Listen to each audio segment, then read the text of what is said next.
that you are here in such large numbers because you're probably very curious where that beef is, that cultivated beef that was announced in 2013. So in 2013, maybe some of you have seen this, we presented the world's first hamburger made from stem cells in London. And supposedly, somebody recorded this, I didn't know that, but supposedly I said at that time, it will take probably 10 years before you get this into the market. So sad to say we are now 2024 and we still ask that question, where is that cultivated meat? So apparently I was way off. I'm not clairvoyant, which is good for me, I guess. But it's also, it shows how hard it is actually to do. And I knew that at that time. By the way, just to make that clear, this was never an original idea from me. Actually, if you go back to history in 1932, Winston Churchill already refers to this. If you go back even earlier, you will find in Victorian literature, sci-fi literature, references to cultivated meat. So not a new idea. And in the Netherlands, actually, this guy with the hat that honors this cow, Willem van Eelen, he was obsessed with this idea and he wanted to make this happen in the Netherlands. And we basically followed his suit. I, at that time, was a medical tissue engineer. I made blood vessels for bypass surgery. So the technology I understood, and getting acquainted with this idea made me really very enthusiastic for reasons that I will explain, and I'm sure you will understand. However, in the beginning, you know, I didn't have the money to do that, and I realized that to make that first hamburger, maybe you recall, that hamburger was €250,000, and it actually took pretty much that amount of money to make it. And I didn't have that. And fortunately, sometimes this happens. You have, you know, luck in your career. Sergey Brin, the guy here on the back, we're not very good at photography, but the guy here on the back, he, the co-founder of Google and probably one of the 20 wealthiest people in the world, approached me, rather his office approached me and said, okay, I think you want to make cultivated beef, I'm going to help you. So he basically wrote a blank check to make this happen, and that culminated in that presentation in London. Why did we do that? And why are we still doing this? Well, I think it's not a big surprise that, you know, we are meat eaters. I suspect there is actually quite a large number of vegetarians and vegans. Can you raise your hand if you're a vegetarian and vegan? Yeah, so, you know, roughly 10%, which is still not that great, right? Because I will explain, meat is a very resource-intense part of our diet. And unfortunately, worldwide meat consumption is increasing. And according to the FAO, it will continue to increase at least for the next 25 years. Why is that? It's because we go from 7.5 to 9.5 billion people, and also, and more importantly so, because people in countries where currently they don't have the money yet to eat meat, they will become richer and wealthier, and they will start to eat meat. That's the first thing apparently you do if you can afford it. And so that's where you also see that in Asia and South America, and at some point also Africa, meat consumption is going to increase. So even if all of you become vegetarian, doesn't really make a difference at a global scale. That's the sad part of it. And it is sad because, as I mentioned, a very resource-intense part of our diet. So intense that it actually is responsible for about 15% of all our greenhouse gas emissions. 15% of all greenhouse gas emissions. That's a lot. It uses a lot of water, it uses a lot of land, and of course there are antibiotics being used and animals being killed, so there are a fair number of issues. Now, all of you meat eaters, including myself, by the way, kind of knew these issues, right? I'm pretty sure if you, here in the Netherlands, you cannot open a single newspaper on a day without reference to the climate effects of beef and dairy. So everybody who doesn't live under a rock knows these numbers, and yet it's still very, very difficult to turn that into behavior. So we can all become vegetarians. There are 2 billion vegetarians on this planet, mostly involuntarily, but they are there. And they live, and they procreate, and they're happy. So it's entirely doable. And you see 10% of the people managed being vegetarian and vegan to be here in this evening. So it's perfectly doable. Yet, most of us don't want it. Most of us like beef. By the way, there's a lot of, I guess, literature, but not. It's sometimes hard to believe. This is a very boring slide. But it's what actually plant-based diet could do for your health. So this on top is the cholesterol. This is the bad cholesterol, the LDL. That's the one that gives you a heart attack. And the line is 0. These are 30 publications, 30 studies. So this is not a single study that could be biased or something. These are 30 studies, and everything that's left from the line means that vegetarian diets actually lower your cholesterol level. So it's actually quite healthy for you. And one of the things that you may have followed, it's Eat Forum. Eat Forum is an organization, it's an NGO that worldwide tries to come up with not only healthy diets, but also diets that are healthy for the planet. So they try and combine these two things. And their first report started with a complete vegetarian diet, which does make sense. It's for sure better for the environment, and I will show that. But it's also healthier. Now, recently they come up with a new edition where there is a small amount of animal protein in there, if you see. It's still very low. It's below the limit of the WHO, so it's 200 grams of meat per week. So it's not a lot. But they realized that actually may be somewhat healthier than just a vegetarian diet, and also more applicable, because for sure with animal proteins you get all the dietary needs that you have, so you don't have to be very picky what you eat as long as you eat some animal proteins.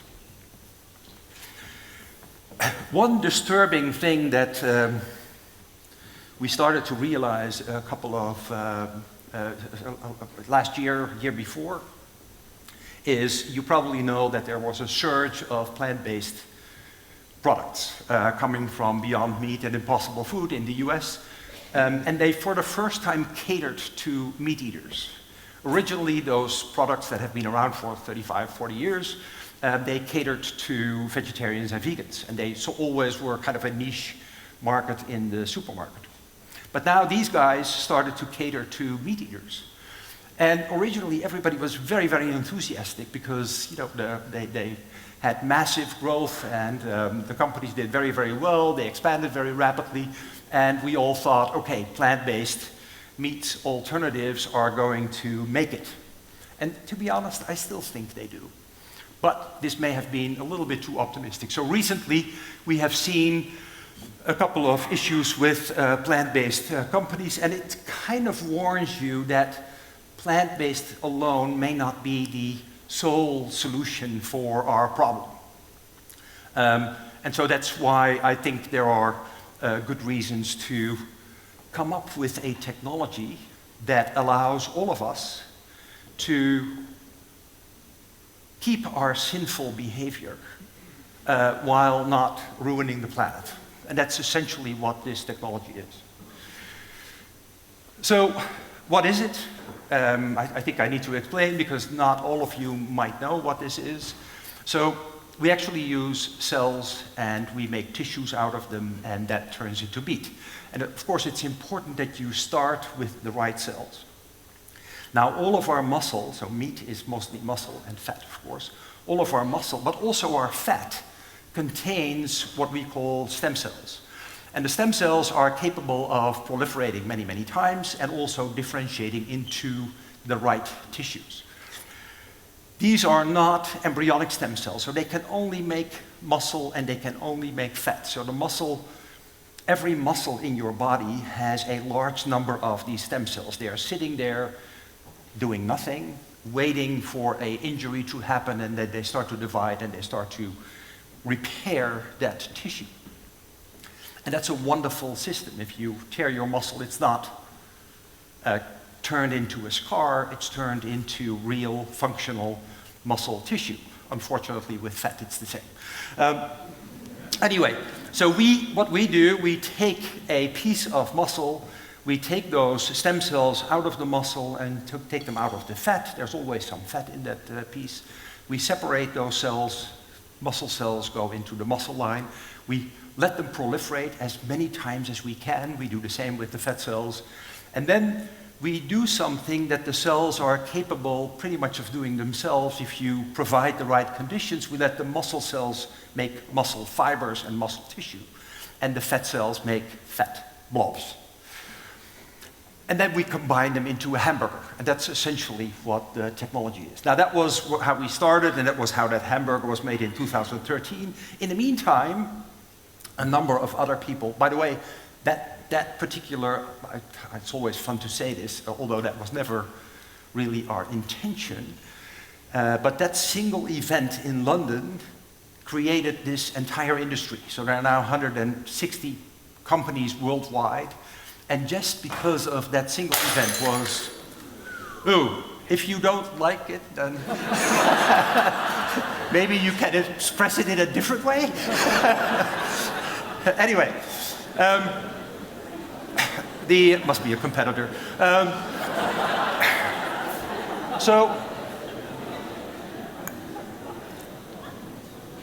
In the meantime, of course, a lot of other smart people came up and said, okay, we can also make just the protein, right? Not go through the cells and do all those kind of hard things, but just make the protein.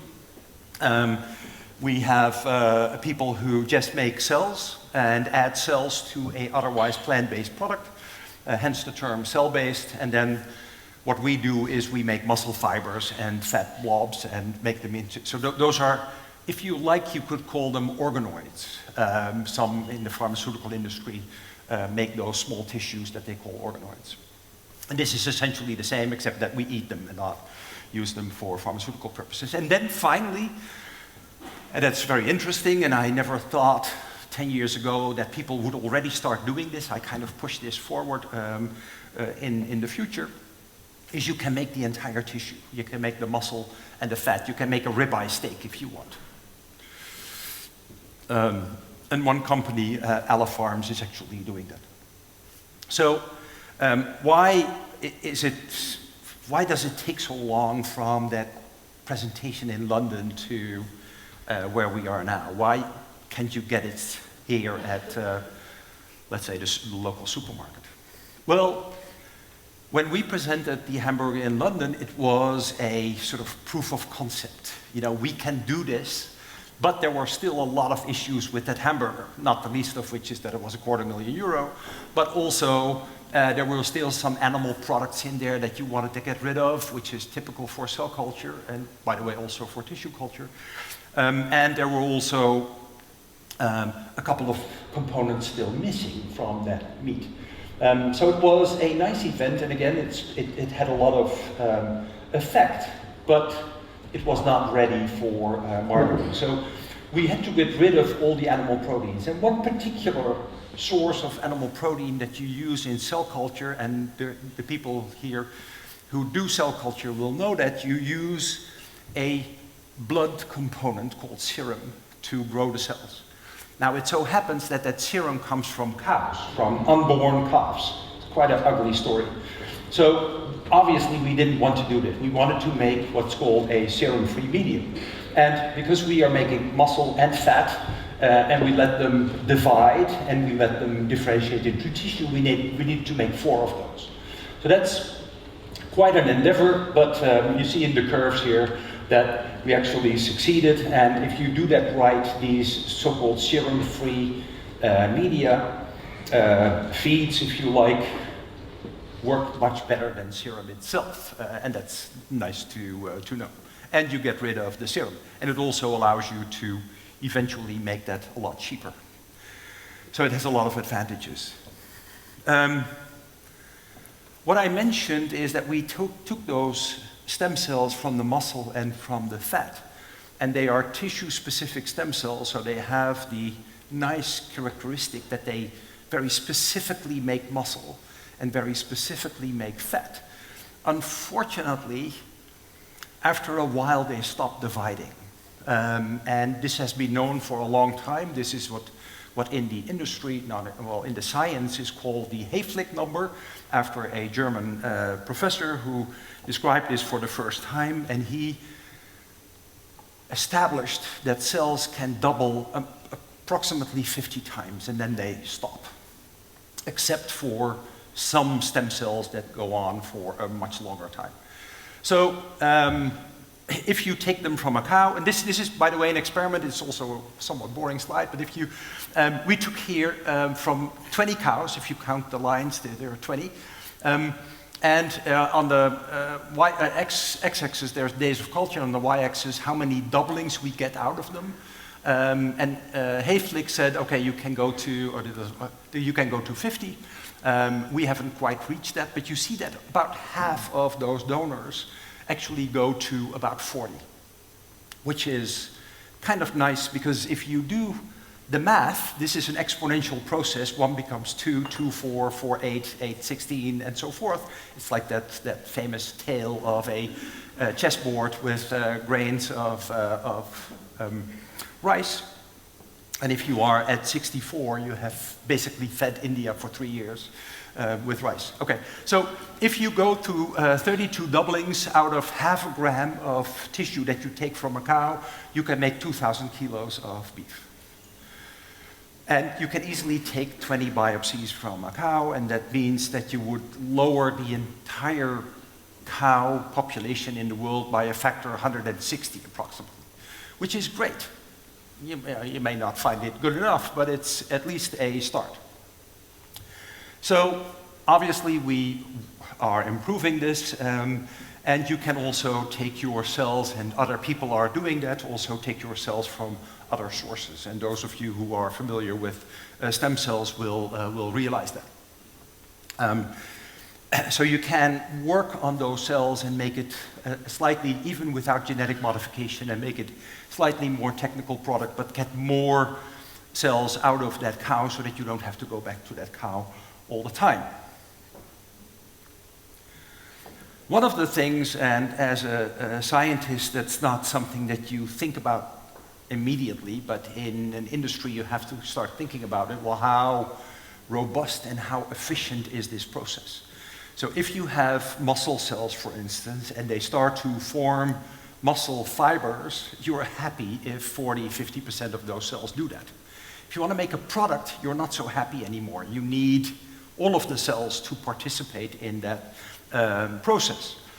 And this is, believe it or not, this is a slide that excites me very much.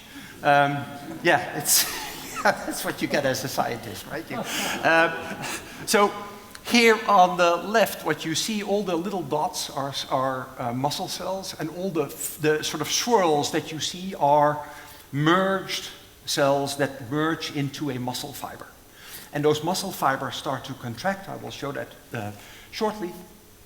And when they contract, they lift off the plate, right? And then you lose them, unfortunately. And so what is obvious is that not all the cells are participating in this process. A number of cells are not. And in the middle, after 7 days, you see that those fibers all have disappeared. And if you keep that culture, usually you do that by accident, and then you see that the cells that previously did not participate in that process started to differentiate and make those muscle fibers. And I found this extremely interesting, and I said, well, okay, apparently those cells can. They're not doing it, but they can. So can we figure out a way to make sure that immediately 100% of those cells do that?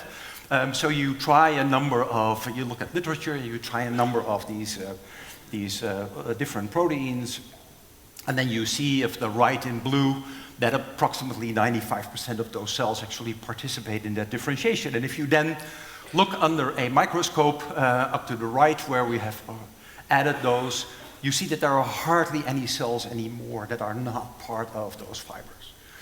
So that for a process is a lot more efficient, of course. And they are already quite efficient, but this kind of increases it by a factor 2. For an industry, it's important. All right.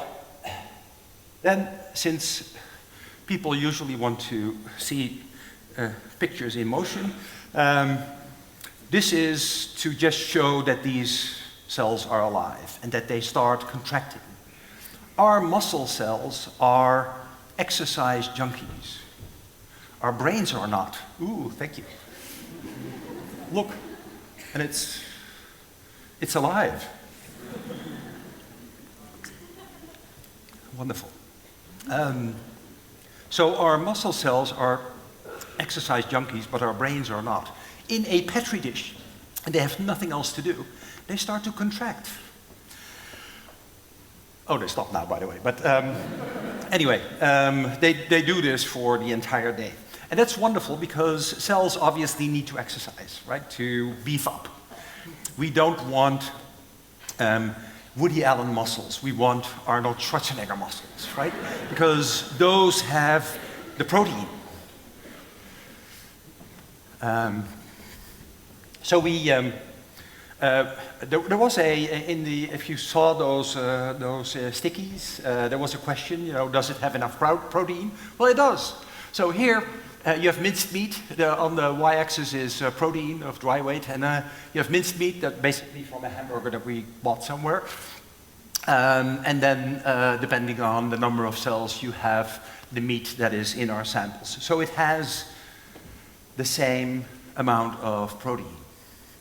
Now, what is more important for the nutritional value is, are there any specific proteins in there that basically have the function of meat, meaning that it becomes chewy and in a certain way. And also the taste, of course, which, by the way, comes more from the fat, but about that later. And also the nutritional value, so that you have the right amino acids and all the sort of nutritional value. So I don't show that picture, but that composition is very similar to what we regularly have with meat. Otherwise, it also would not contract. It's kind of the same. It is necessary for that contraction. So, what about the fat? Believe it or not, but in medical tissue, this is a technology that comes from the medical field. And there's not a lot of medical technology applications to make fat. Not surprising, so we had to kind of figure it out ourselves. And so you culture fat, you take them from that fat that you get out of that biopsy, and then you use actually described methodology to make fat out of it. We had to make that a little bit different because it needs to be food compatible, of course, and the original method was not. And here you see on the top right, you see 3 blobs. On the right, that's the fat that you take out of the cow. In the middle, the more yellow one, that is the fat that we have cultured. And on the left is the gel where the cells are temporarily sitting in. And in the nice gray pictures, a fat cell is a very peculiar cell. If you look under a microscope, it is a cell, but it's filled up with fat. It's actually mostly fat. There are 10 times as big, volume-wise, 1,000 times as big as a regular cell, and it's all fat. And the nucleus is kind of squeezed to the side. So it's a very interesting cell, and you see that ball, that gray ball in the middle, that's approximately where we are right now. So the cells are not quite as big yet as in mature fat cells, fat tissue, but they are quite big. What is interesting, and it's pity that, well, no, you cannot see it. What is interesting, focus on that, the colored bars. Every color here represents a fatty acid. by its chain length from 16 carbon atoms. I don't know how good your biochemistry is, but from 16 carbon atoms to 22 carbon atoms that are pretty much our fatty acids that we have in our body. And then behind the colon, there is the number of saturations of the carbon atoms. Remember chemistry, organic chemistry? You all do, right? No, you don't. Okay. Anyway, if you have that composition, and on the right you see the right two bars are fat and muscle. There's always some fat in muscle, and you see that composition is like what the colors show.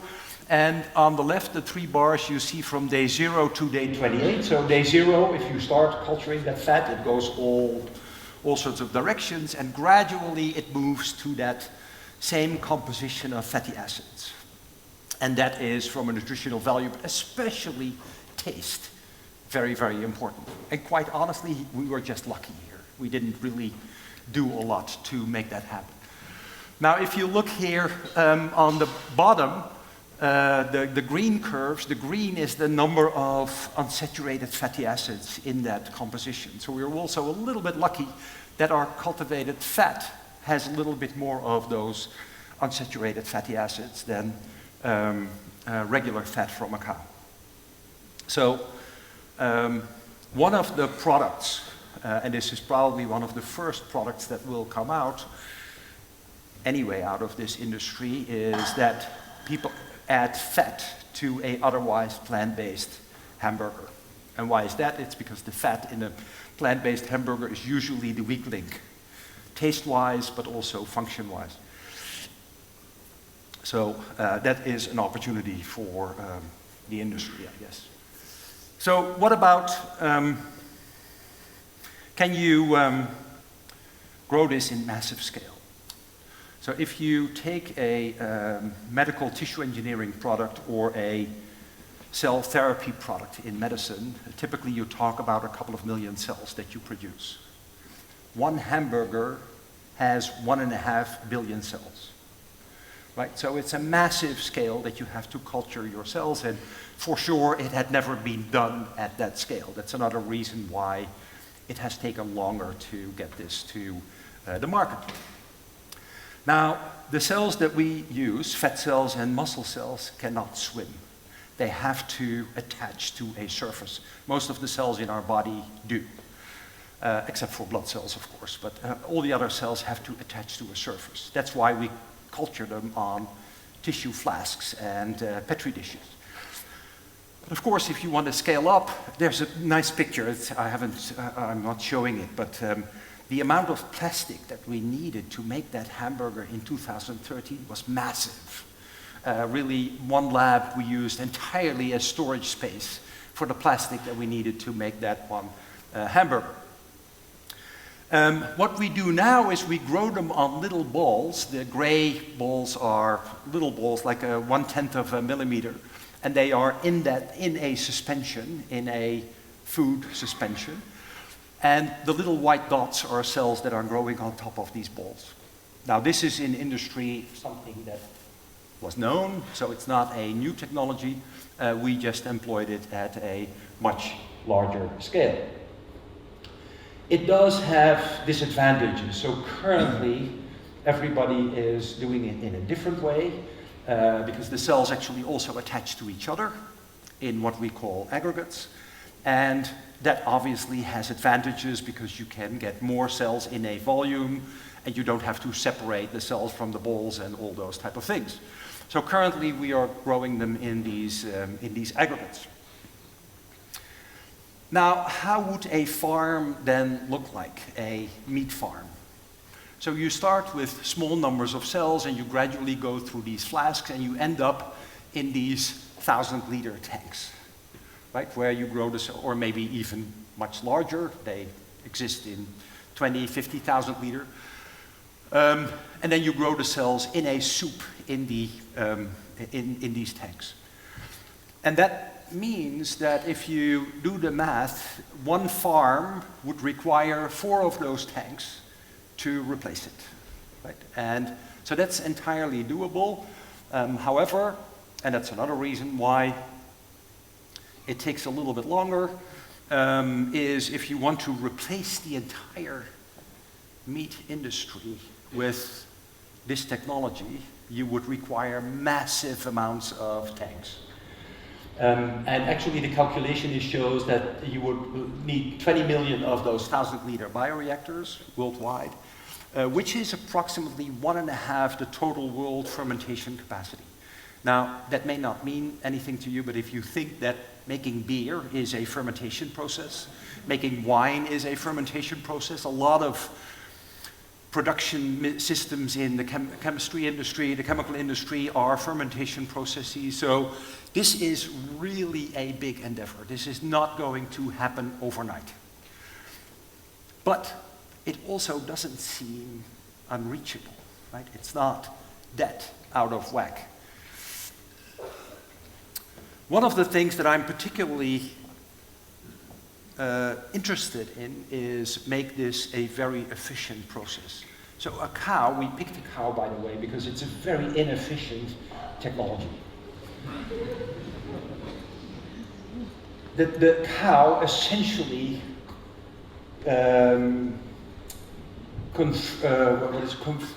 essentially turns grass into animal proteins, right? And the efficiency with which it does that is abysmal. So we need to put 8 times more calories and protein in that animal to get a kilo of meat out of it. Pigs are a lot better, chicken are even better, fish are the best, and of course, plant eating is still the best. How about our cells? Do they convert actually better? Well, initially they don't, but since it's a contained system, you can actually recycle and start to work on that. So here is a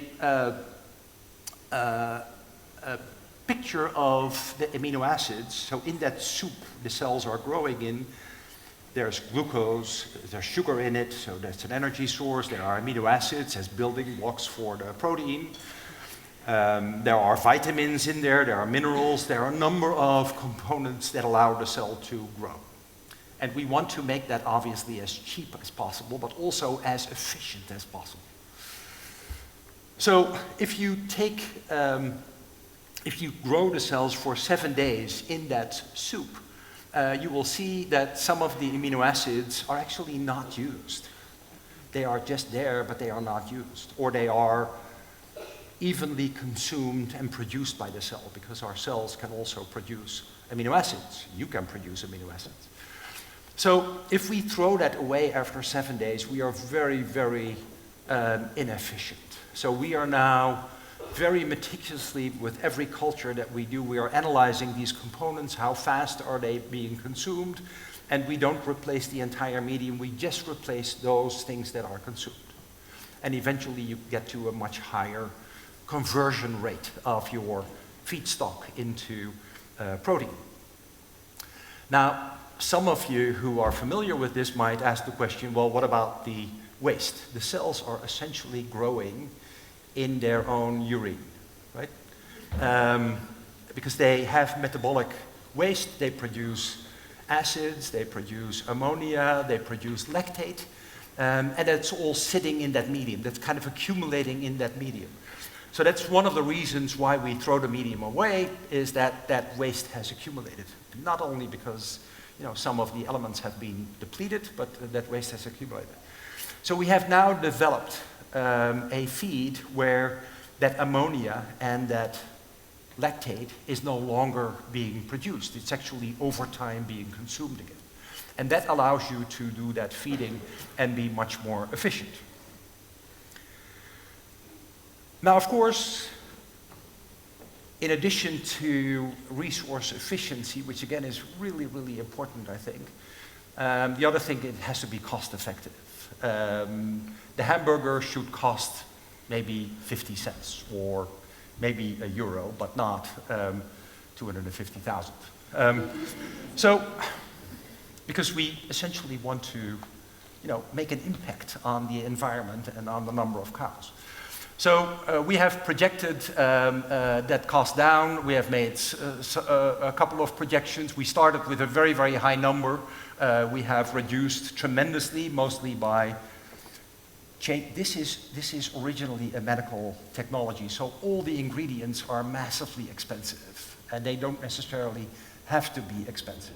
So most of this cost reduction was making the process more efficient, but mostly because we changed some of the components of the medium to very, very cheap components, which people in cell culture thought that was not possible because you needed a certain quality and a certain purity for the cells to be happy. So essentially what we were doing, we were trying to, if you try to make chocolate chip cookies with pharma grade ingredients, they are massively expensive. Right? And that's what we were trying to do all the time, make a food component with pharma grade ingredients. So we have experimented with a number of feed and food grade ingredients together with a big feed producer in the Netherlands. And this is somewhat of a cryptic picture, but here are all protein hydrolysates, pH. Some come from cotton, some from soybeans, some from peas or wheat, and some from single-cell proteins, that's SFP1. And the color coding refers to how that protein isolate was produced, right? Taken from the original peas or soybeans. And then we just looked at, can these protein sources, these raw protein sources, can they replace some of the feed in that medium, and specifically the amino acids? And you see that pH 6 actually gets up to 100%. So basically it's equivalent to very pure, very expensive amino acids. And again, when we explained this to the cell culture community, they were all, okay, really? Can the cells do that? Can they work with these crude kind of feeds? And apparently they can. Now for medical, there are other regulations, so you are not always allowed to use them, but for the cells, it's fine.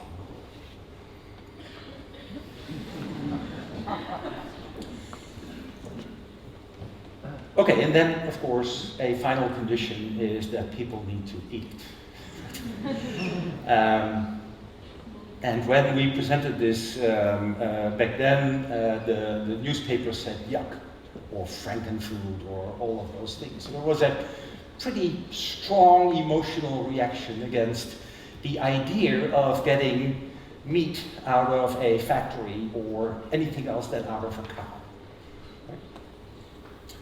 And I was somewhat frustrated, I must say. A little bit careful here. I was somewhat frustrated because I didn't quite understand where that came from.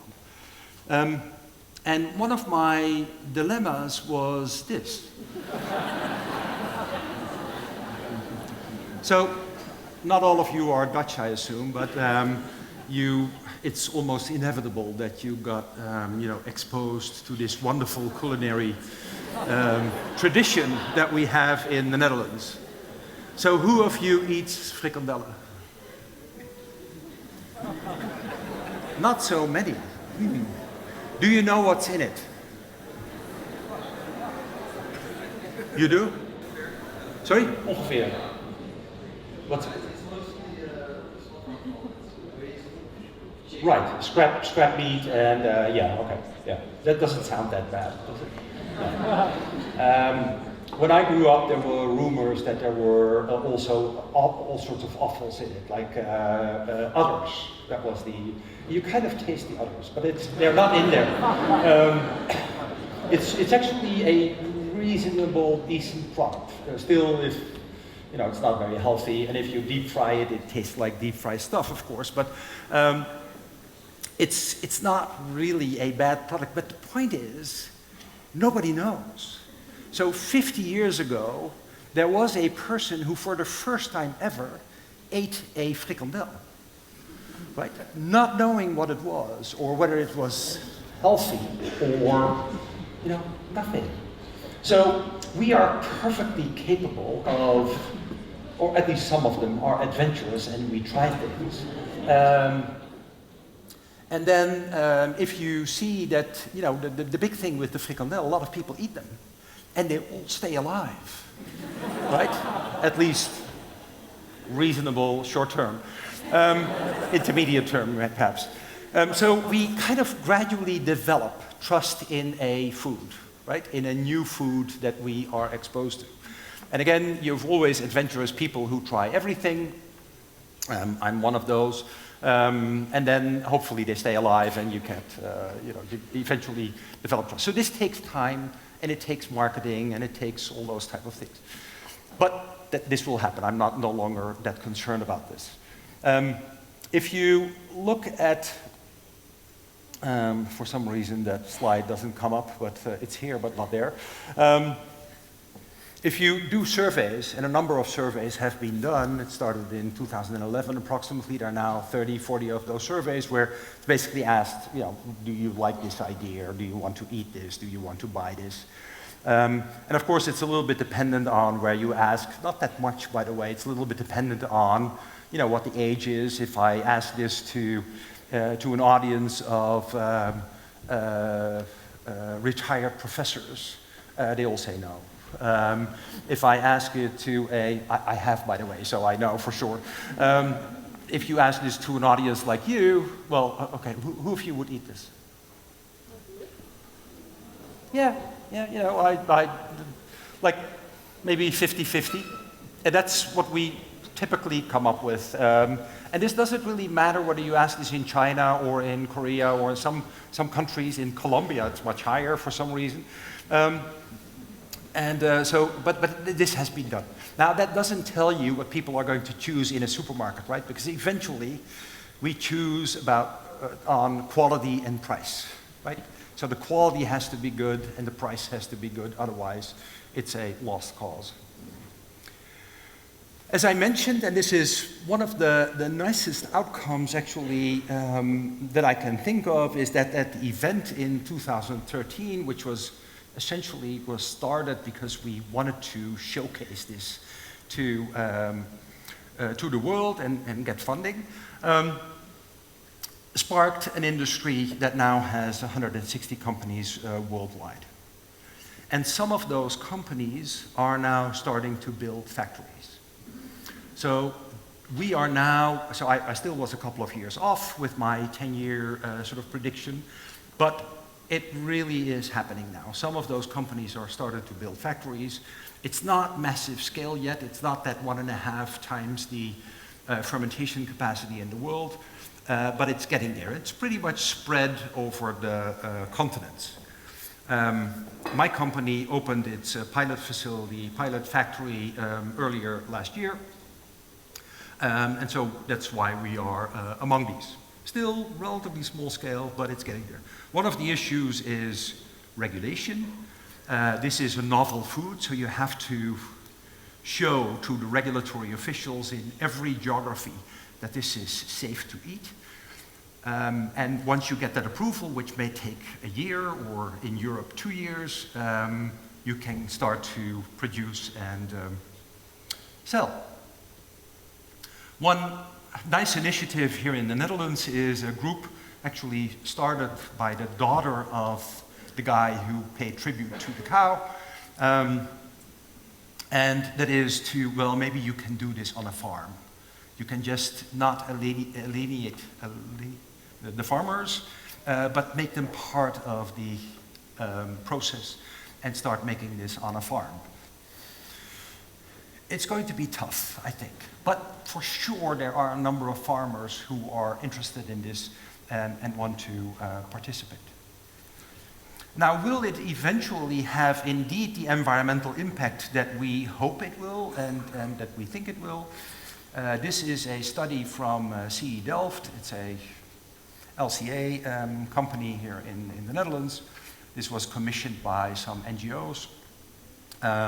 And they did, this is a compound analysis on fine particle matter, global warming, land use, water consumption, human toxicity, antibiotic use, and invariably, there are now 6 of those life cycle analyses, invariably beef and dairy come out worst, which makes sense because of the conversion rate, but also because in the intro, cows belch methane, and methane is a powerful greenhouse gas.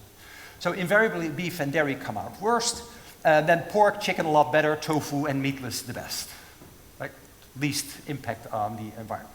And you see two entries for cultivated meat, CM. One conventional and one sustainable, and that's what type of energy do you use to power these fermenters. And if you use conventional fuel-based, fossil fuel-based energy sources, which of course is ridiculous, then it will be somewhere in between pork and beef. If you use renewable energy sources, it's somewhere between chicken and plant. It's never as good as plant. Right? Please all become vegetarians, better for the planet. No question. So I mentioned that it needs regulation, and this was the first product that was approved in Singapore. So actually it is on the market. Market is a little bit of a big word, but you have to fly to Singapore. Please don't, but if you want, you could. And there are now also 2 products approved in the US. Funny enough, they're all chicken products. I don't know exactly why, but that happens to be the case. So in Europe, we are dealing with EFSA, that's the European Food Safety Authority. And yeah, they actually set the stage in setting the guidelines for approval, but they are tough. Not EFSA is tough, but the entire European community is tough because EFSA, after its appraisal, you still have to go through 27 member states who have to approve this. So it's a tougher environment. But it will get there. Europe also will get there. And they for sure are making moves. So that's for the cultivated meat. That was one of the questions, are there other products? For sure. My other company is making leather. It's essentially the same technology, but a different product. And it's smaller, it started later, but we have made a couple of pieces of leather and we continue to do so. And hopefully this will also move in the same direction as the meat. So I hope I have explained to you and made kind of visible why it took so long for that technology to develop into something that could enter the market. There are still a lot of things that we need to do. The quality needs to be improved. It needs to be really enticing for people to select that in the supermarket and not something else. The cost has to still come down. So there are a couple of scientific goals. There are also societal goals. Since we are transitioning from pharma grade to food grade ingredients, some of the food grade analogs are just not there. They have to be made. So an industry is coming up to make those analogs, and that will allow the cost to come down even further. And there's a complex and diverse regulatory landscape, which, by the way, is currently, that's unique. This technology drives that, is unique that on a global scale, these regulatory officials start to talk to each other, which makes perfect sense. If something is safe for somebody in Singapore, it's also safe for somebody in Amsterdam, right? They finally figured it out. But that's difficult because you're dealing with governments and regulators. But it's getting there. Again, I was maybe a little bit too optimistic, but in the next couple of years, we will see those products in various areas. Unfortunately, here in the Netherlands, it will probably be relatively late because of the duration of the regulation in Europe. But it gradually will get there. So I'm very happy, and we all should be happy, because this is going to be a big problem that needs to be solved. And with that, I would like to end, and thanks for listening.